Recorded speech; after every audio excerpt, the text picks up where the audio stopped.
Hi friends, welcome back to Taiba recipes. இன்றைக்கி நம்ம இஃப்தார் special இளநீர் புட்டிங் எப்படி செய்கிறதுன்னு பார்க்கலாம். டெண்டர் கோகனட் புட்டிங் செய்கிறதுக்கு 3 இளநீ எடுத்திருக்கேன். 3 இளநீல எனக்கு அரௌண்ட் 6 கப்ஸ் ஆஃப் வாட்டர் கிடச்சிது. இப்போ அதை நான் ஒரு பவுலில் ஊற்றி தனியாக எடுத்து வச்சுக்க போகிறேன். 2 இளநீல வழுக்கு கொஞ்சம் அதிகமாக இருந்துச்சு, ஒன்றில் கொஞ்சம் கம்மியாக தான் இருந்துச்சு. கிட்டத்தட்ட 1 கப் கோகனட் பல்ப் வந்திருக்கு. இதை நம்ம மிக்சியில் போட்டு அரைச்சிடலாம்.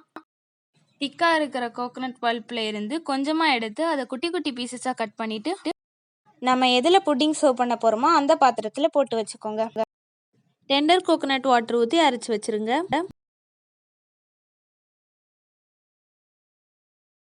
இந்த அரைச்சி வச்ச பேஸ்ட்டை தனியாக ஒரு பவுலில் மாற்றி எடுத்து வச்சுக்கோங்க. ஒரு பேனை ஹீட் பண்ணி அதில் அகர் அகர் காய்ச்ச ஆரம்பிக்கலாம். 1 கப் கிட்டே இருக்கிற வாஷ் பண்ணி சோக் பண்ணி எடுத்து வச்சுருந்த அகர் அகரை 1 கப் தண்ணியில் போட்டு மெல்ட் பண்ணிடலாம். அகர் அகர் ஃபுல்லாக தண்ணி மாதிரி கரைஞ்சதுக்கப்புறம் அதில் சுகர் சேர்த்துருங்க. அதில் 1/2 கப் மில்க் மேட் சேர்க்குறேன். அகர் அகர் நல்லா மெல்ட் ஆனதுக்கு அப்புறம் தான் மில்க் மேட் சேர்க்கணும். மில்க் மேட் சேர்க்குறதால புட்டிங் இன்னும் ரொம்ப நல்ல ஒரு டேஸ்ட் கொடுக்கும். லோ ஃப்ளேமில் வச்சு தான் நம்ம இதை குக் பண்ணணும், ரொம்ப ஹை ஃப்ளேமில் வைக்கக்கூடாது. இந்த புட்டிங்கில் நம்ம பால் சேர்க்கல, பாலுக்கு பதில் தான் நம்ம மில்க் மேட் ஊற்றிருக்கோம். மில்க் மேட் இன்னும் ரொம்ப டேஸ்ட் கொடுக்கும்.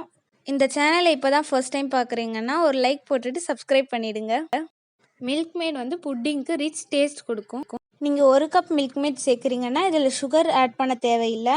ஃப்ரிட்ஜில் வைக்கும்போது இந்த சுகர் டேஸ்ட் கம்மியாகும். அதனால தான் நான் இதில் 1/2 cup sugar 1/2 cup milk mat சேர்த்தேன். ஃப்ளேம் ஆஃப் பண்ணி அடுப்புலேருந்து கீழே இறக்கி வச்சதுக்கப்புறம் தான் மிக்சியில் பேஸ்ட் பண்ண டெண்டர் கோகனட் பேஸ்ட்டை சேர்க்கணும்.